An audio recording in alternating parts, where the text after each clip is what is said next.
So here it is, human ecology. That's all that it is. We're not special, we're not different. We are animals and we're social animals, and we have a human ecology. There's things that we need, lots of things that we want as well, but I want to focus on the needs. Now, yesterday when I flew over from Manchester, I should have flown over in the morning, but my ACEs gave me ulcerative colitis as well, and the security man in Manchester Airport didn't like the look of my medication yesterday, so I missed my plane. Fortunately, therefore, I got to fly out of Manchester at night, and I suddenly looked down on all these lit streets and this massive amount of urban. So urban isn't a town or a city or a village. Our whole country now, the whole Western world is urban. Even if you live in a farm somewhere, you're so reliant on everything. We are all urban. And when I looked down on that, for a second I thought, God, that's complex, isn't it? Who would like to sit on that plane with me and look out there and tell me, how do we manage all of this? But that's abstract. That's looking down on something. That's a bird's eye view. That's not how we experience place. We experience place standing in it, like this room here, making eye contact with people, connecting with people. That's what space is about. And it doesn't need a fat controller. We all do different things. Even if someone thinks that they're in control, someone else will keep changing things and messing things around. So we are all urban designers. Now, there's an interesting thing, just looking at all kinds of research. I'm really interested in lots of different things about people and about place. And I wonder where we came from. Now, some theories, not necessarily right, but let's just take this one as one that I like today, suggest that we'd like to be in disturbed landscapes. Coastlines, that's why some think we're apes wandering around with our arms up, keeping dry, eating crustaceans. Other people think we like volcanic, disturbed things. The theory holds water only because all the stuff, all the caves and things that are in the paintings, is that all the savannah-dwelling people, if they ever did exist, have all been blown away and washed away. But aren't our cities a bit like that? A bit like disturbed landscapes, close canyons, places where we can defend, places where we can feed and predate and get shelter. So I find a lot of what I call, not the natural world, but the found world, where we find ourselves in our urban. But what's changed us over time is this cultured world. And I think that's where we went from surviving in the found world, just surviving, to starting, or the opportunity to start to thrive, where we could build surpluses. And that enabled us, that surplus has enabled us to build the urban place, the optimal place where we should be foraging for our stuff. And how did we do this? It's got convenience on there, and people have talked about convenience already today. People eat burgers and things. Well, that's perfectly natural. Let's not demonize it. That's where we came from, and that's what we do. It's a natural behavior. And in a little while, I'll tell you how it's dysfunctional, how it's more about survival, and how it could be better if it was about thrival. But it's all a cost-benefit analysis. So let's have a look at a cost-benefit analysis. Is this familiar to anybody? And what does this cost-benefit analysis tell us? We're not going to survive if we keep going this way. There is a deficit. So the way of fixing this deficit in a very short-term, myopic kind of way is to stop spending more than we earn, called austerity. And hopefully everyone in this room knows what the consequences and price of austerity is. Lots of people, lots more people, start to just get down to the survival level. Even more people drop off the bottom of that and stop surviving. Lots of people, as we talked about today, are committing suicide to escape the conditions they find themselves in. Other people have a miserable life and they just die 10 or 15 years sooner. All kinds of different things happen anonymously because we're all individuals and we just drop off the plank and nobody really measures any of that. So we've already seen talks today where people are saying, that's a disgrace if planes were falling out of the sky with that many people on. We do something about it, but we don't. We just demonize people. And it's demonizing I'd like to talk about. I'd also like to talk about cooperation. So when I put this talk together, that I haven't looked at yet, last week, I did it in splendid isolation. I didn't know what I was coming to or who I was going to talk to. So I could have written this in splendid isolation, stood here and read it out to you. But instead, I've come here and we're starting to collaborate. I found a community of interest here. And this is a really important thing that I'll close on, this community of interest. Dresden on the, hopefully you get it the right way around, on there is on the left. 1860s, something like that. Through cooperation, people built a great city. Through cooperation, people are trading in that square. All kinds of positive things happened from that collaboration. This is Dresden on the right.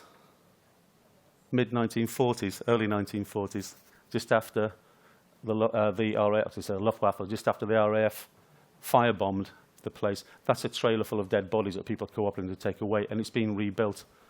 Cooperation isn't always a great benign thing. This thing that's happening in Guernsey is. And you don't have to have the whole 60,000 people behind it straight away. You need people who are catalysts to make change happen and come together and share understanding. So I think this is a fantastic event for that and ought to prevent those things on the right happening again. Incidentally, buy everyone you know that book for Christmas, and it'll help us all be better cooperators, and I get nothing for that. So coming back to this whole idea of people and place and that bond and it being important. Does everybody agree with that? Can you see, just look through your own lives and your own lives, how important that is? But it's not the same for everybody. So what I would say here, as the most important thing is, there are two sides to this planet. There's a dark side underneath, which looks a bit industrial, and there's a nice side on the other side with fairgrounds and nice artsy sculptures and probably theatres and nice parks.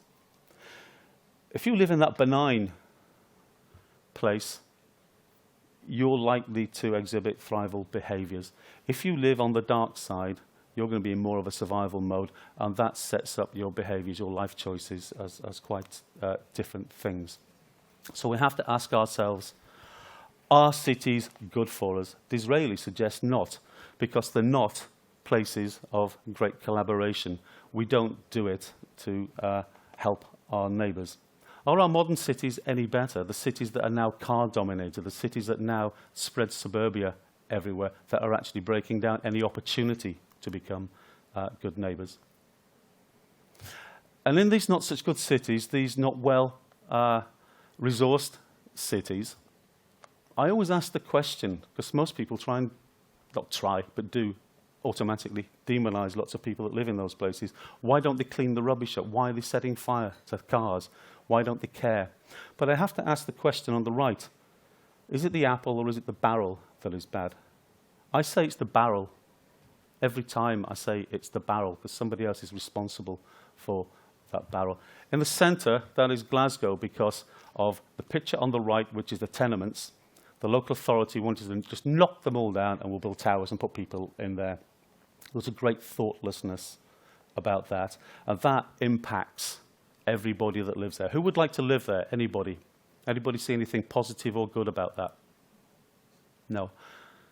The interesting thing is the city planners also, the middle class, living in a better place, more stable life, city planners also had that, and that's an environment they had to manage. So that actually has an impact on their lives as well. That is a harsh environment that they are dealing with. Ask about investors that might want to come to this city. What do they think about this?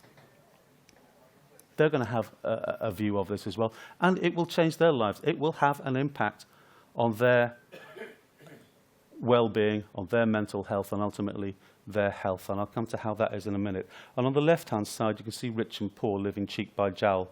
The poor will see that. There are inequalities. But social science also says that that's not good for either. So even the people that seem to be doing economically well, their well-being will not be as good as you would imagine. And what is this all about? What is the impact of harsh places?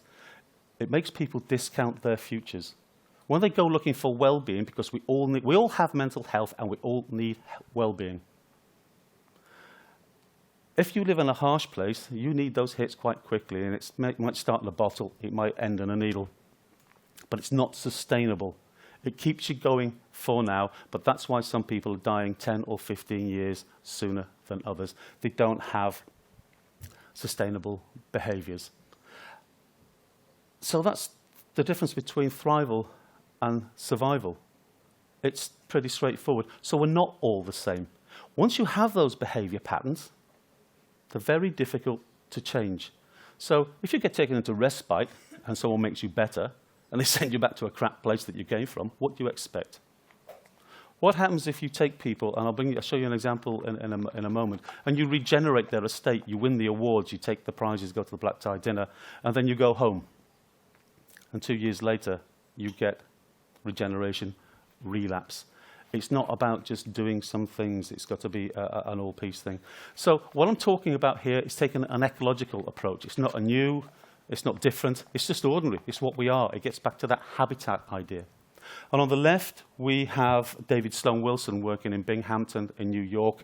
He noticed that his neighbours were not thriving. So the reason I put this up here is go and have a look at David Sloan Wilson. But an important thing to note from that is that he discovered that competition was also important. So just stroking people and being nice and doing great things. No, people wanted a bit of competition there. And on the right is my favourite landscape architect, urban designer from the 1950s, 60s, 70s, is Lawrence Halprin. He was a modernist, and everyone thinks of modernists as concrete, scary, and nasty kind of stuff. But his, at the bottom of the quote, is about understanding the archetypal needs of people.